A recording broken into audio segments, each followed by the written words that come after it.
देश के यशस्वी माननीय मुख्यमंत्री जी के कुशल निर्देशन में प्रदेश के मुखिया और प्रदेश के यशस्वी मुख्यमंत्री माननीय योगी जी के नेतृत्व में सफलतम 8 वर्ष का जो कार्यक्रम है उसमें मंच पर आसीन हम सबके नेता और जिन्होंने देश और प्रदेश का भी आप साहब के सामने विषय रखा, मानवर विकास पुरुष विधायक आदरणीय डॉक्टर MP आर्य जी, नगर पालिका के प्रथम नागरिक भाई नीरेंद्र सिंह राठौर जी, मेरे समकक्ष नवाबगंज ब्लॉक से भाई डॉक्टर AK गंगवार जी, हमारे गन्ना समिति के चेयरमैन भाई निर्भय जी और हमारे सभी सम्मानित मंडल अध्यक्ष। देखिए, ये विषय जो अभी आपके सामने आया ये पूरे प्रदेश और देश का आपके सामने आया। मैं नवाबगंज विधानसभा के भतपुरा ब्लॉक की प्रमुख महोदया श्रीमती रश्मि गंगवार का प्रतिनिधि होने के नाते विकासखंड ने क्या अब तक काम किए हैं माननीय विधायक जी के नेतृत्व में और वर्तमान सांसद आदरणीय छत्रपाल सिंह गंगवार जी के नेतृत्व में उसे सूक्ष्म में आपके सामने रखूंगा। मित्रों, अगर मैं बात करूं तो सर्वप्रथम ये नवाबगंज से लेकर बहर जागीर की रोड जो जैसा कि माननीय विधायक जी ने आपके सामने रखा, ये हमारे तत्कालीन सांसद और वर्तमान में झारखंड के महामहिम माननीय संतोष जी गंगवार की देन है, अर्थात भारतीय जनता पार्टी की देन है। 2017 से पूर्व इस विधानसभा की क्या स्थिति रही ये हमारे किसी भी साथी से छुपी हुई नहीं है। और 2017 के बाद माननीय केसर सिंह गंगवार जी ने जो सतत विकास की प्रक्रिया को प्रारंभ किया उसमें आप देख सकते हैं, जैसा माननीय विधायक जी ने बताया कि भतपुरा ब्लॉक के चारों तरफ की कनेक्टिविटी, सबसे पहले बात करूं तो खतौआ से लेकर अरोला चौराहे तक 26.8 किलोमीटर लंबा रोड जो प्रधानमंत्री सड़क योजना के तहत भारतीय जनता पार्टी ने बनवाने का काम किया। उसके बाद मेथी चौराहे से क्युलड़िया तक का 7 मीटर चौड़ीकरण का रोड यह भारतीय जनता पार्टी की सरकार ने बनवाने का काम किया।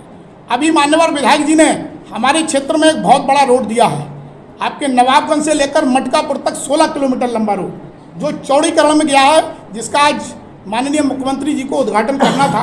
किसी कारणवश वो उद्घाटन आगे होगा, लेकिन काम वहाँ प्रारंभ हो चुका है। ये मानवर विधायक जी की देन है। ऐसे ही अगर बात करूं तो हमारे यहाँ क्षेत्र में एक गांव टापू हो चुका था, अमीन नगर, उसके लिए केवल एकमात्र गांव के लिए भारतीय जनता पार्टी की सरकार ने स्वर्गीय केसर सिंह साहब ने एक बहुत बड़ा पुल नाबार्ड से स्वीकृत कराया था जो वर्तमान में चालू है। इसके अलावा अगर बात करूं तो जोत जागीर जो हमारे विकासखंड क्षेत्र में आता है, 85 गाँव को जोड़ने का जिसने काम किया और बरेली की रास्ता को सीधा करने का काम किया, वो भारतीय जनता पार्टी की सरकार का आमूल चूल परिवर्तन है। विकासखंड क्युलड़िया की क्या स्थिति थी आप सबके सामने है। उसमें ना बाउंड्री वाल थी, ना कोई शौचालय था, ना बैठने की कोई प्रॉपर व्यवस्था थी। कोई बहन अगर वहाँ आ जाती तो उसके लिए टॉयलेट जाने तक का इंतजाम नहीं था।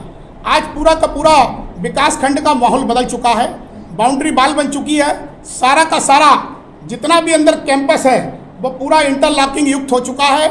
और बरेली जिले का एकमात्र वातानुकूलित सभागार विकासखंड भतपुरा ने मानवर डॉक्टर MP आर्य जी के नेतृत्व में बनाने का काम किया है। इसके अलावा अगर मैं बात करूं आपसे तो 2016-17 से केवल अपनी भारतीय जनता पार्टी सरकार की उपलब्धि गिनाऊंगा। 2016-17 से 2023-24 तक, यानी कि जो पीछे समय निकल गया, 1960 आवास प्रधानमंत्री आवास योजना के तहत अकेले भतपुरा ब्लॉक में स्वीकृत करने का काम किया है। वर्तमान में जो सर्वे चल रहा है वो हम 2600 आवासों का सर्वे अब तक करवा चुके हैं। अभी 5 दिन हमारे सर्वे के शेष हैं। 31 मार्च तक जो भी सर्वे आएगा उसके बाद जो हमारे गवर्नमेंट के अथोराइज चेकर हैं वो उनको चेक करने का काम करेंगे और जितने भी पात्र होंगे उनको हम उसको लाभ पहुँचाने का काम करेंगे। इसके अलावा हमारे क्षेत्र में 2 विद्यालय हैं, जैसे अभी जरपा का जिक्र आया था, एक गाँव है जरपा और दूसरा गाँव है दलेर नगर। 2 विद्यालयों का PM श्री में चयन हुआ है। PM श्री के लिए एक्स्ट्रा बजट आएगा, वहाँ पर एक्स्ट्रा ICI की लैब बनेगी, विज्ञान की प्रयोगशालाएं होंगी।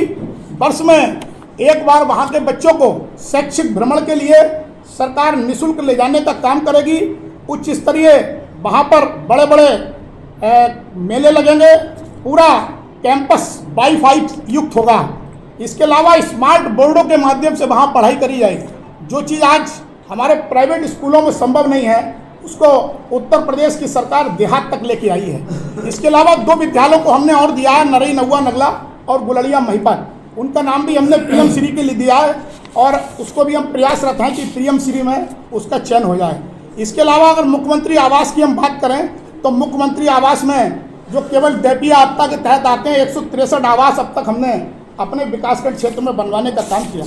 इसके अलावा अगर मनरेगा की महत्वपूर्ण उपलब्धि की बात करें तो हमारे यहाँ 79 पंचायत हैं और 79 पंचायत घर में पंचायत घर मनरेगा के माध्यम से बना दिए गए हैं। इसके अलावा 10 आंगनबाड़ी केंद्र वर्तमान में बन चुके हैं। 9 गौशालाएँ हमारे यहाँ वर्तमान में संचालित हैं, चल रही हैं। 13 अन्नपूर्णा स्टोर जिनसे सार्वजनिक राशन वितरण प्रणाली का काम होना है अब तक बनकर तैयार हो चुके हैं। 26 अमृत सरोवर हमारे विकासखंड क्षेत्र में बन चुके हैं। 2 चारागाहों पर इन 9 गौशालाओं के लिए चारा तैयार हो रहा है। एक मिनी स्टेडियम, जैसा अभी माननीय विधायक जी ने बताया कि काम चल रहा है, एक मिनी स्टेडियम हमारे यहाँ अलहिया में हालांकि बन चुका है। अभी 2 दिन पूर्व अगर आपने देखा हो तो प्रधानमंत्री जी के यहाँ से एक दिल्ली से 2 सदस्यीय वरिष्ठ IAS की टीम आई थी, जिसमें प्रधानमंत्री योजनाओं के तहत हमारी पंचायत का एक गांव अलहिया है वो चयनित हो रहा है। अगर सब कुछ ठीक रहा तो आपको बहुत विश्व स्तरीय सुविधाएं वहां पर देखने को मिलेंगी। इसके अलावा अगर मैं शौचालय की बात करूं, बहुत बड़े संख्या में शौचालय देने का हमारे विकासखंड ने काम किया है। 35,460 अब तक शौचालय हमने दिए हैं। उसमें 35,256 वर्तमान में बनकर तैयार हो गए हैं। या तो उनको 12,000 रुपये की पूरी किस्त पहुंच चुकी है या जिनका अभी कंस्ट्रक्शन बाकी है तो एक किस्त पहुंच चुकी है और एक किस्त अवशेष है। 204 केवल हमारे लंबित हैं सर्वे के आधार पर। तो कुल मिलाकर अब तक भारतीय जनता पार्टी की सरकार ने 35,460 शौचालय देने का काम किया। इसके अलावा अगर क्षेत्र पंचायत निधि की मैं बात करूं तो माननीय विधायक जी के सहयोग से, पूर्व में सांसद मान्यवर संतोष जी गंगवार के सहयोग से और अब वर्तमान सांसद आदरणीय छत्रपाल सिंह गंगवार के सहयोग से मैंने 149 काम 79 ग्राम पंचायत, यानी कि मेरी अब कोई भी ग्राम पंचायत शेष नहीं है। कुछ ग्राम पंचायतें ऐसी हैं जहाँ 6-6, 7-7 काम हुए हैं, 4-4 काम हुए हैं, 3-3 काम हुए हैं। कुल 9 करोड़ 67 लाख रुपए की लागत से 149 काम अब तक क्षेत्र पंचायत भतपुरा ने रश्मि गंगवार के नेतृत्व में करवाने का काम किया है। ये भारतीय जनता पार्टी का मैंने सूक्ष्म में अपने ब्लॉक का रिकॉर्ड आपके सामने रखा। मेरे साथी यहाँ पर मौजूद हैं, मुझसे ज़्यादा ताकत से वो यहाँ काम करने में सक्षम है और काम कर रहे हैं। तो निश्चित रूप से कहीं ना कहीं नवाबगंज ब्लॉक में भी इससे बढ़ के ही काम हुए होंगे। तो ये सब जितना भी कार्य हुआ है ये सब भारतीय जनता पार्टी में हुआ है। ये हम लोग थोड़ा अभागे रह गए कि स्वर्गीय केसर सिंह साहब के जो 2 साल हमको मिलना चाहिए थे वो कोरोना के कारण नहीं मिल पाए, जिसकी वजह से नवाबगंज में थोड़ी रुकावट उत्पन्न हुई थी। परंतु माननीय विधायक डॉक्टर MP आर्य जी ने फिर वही लय और वो स्पीड पकड़ ली है। अब जो बाकी के हमारे उत्तर प्रदेश में 2 साल सरकार के शेष हैं, आपको ये नवाबगंज बदला बदला नजर आएगा। आप सब साथियों का हृदय से धन्यवाद देता हूँ। धन्यवाद। प्रमुख जी, आपने विकास की बात करी, बहुत ही विकास कार्यों की पूरी सूची हम लोगों के पत्रकारों के सामने रखी। पहले हमने देखा भतपुरा से आपके कुलड़िया से एक रोडवेज बस चल रही थी, कुछ दिन चली थी, बंद हो गई। इस दिन के कुछ अलग से प्रयास किए जा रहे हैं। देखिए वो बस चली थी, दिक्कत क्या आ रही थी? दिक्कत ये आ रही थी हमारे कुलड़िया डैम पे एक तो रास्ता सीधा नहीं है, इसके लिए माननीय विधायक जी ने 2 बार अभी हमारे जल शक्ति मंत्री माननीय स्वतंत्र देव सिंह जी को लिख के दिया है। मैंने भी अपना पैड लगाया है। हम प्रयासरत अगर वो रास्ता सीधी हो जाएगी तो मुझे लगता है उस क्षेत्र को ज़्यादा आराम हो जाएगा और वो बस यहाँ से निकलकर सीधे बीसलपुर रोड पे जा सकती है। तो उसके लिए माननीय डॉक्टर MP आर्य जी प्रयासरत है और हम भी ये चाहते हैं कि 100 साल पुराना कुलड़िया डैम है और 2-3 बार उस पर दुर्घटनाएं भी हो चुकी है। एक बार पूरी भरी हुई ट्राली वहाँ लौट गई थी, 2 लोगों की काफ़ी गंभीर चोटें आई थी। तो हम भी प्रयासरत हैं और माननीय विधायक जी भी प्रयासरत हैं कि अगर जैसी रास्ता सीधी होगी तो हम उस बस को चलवाने का काम करें।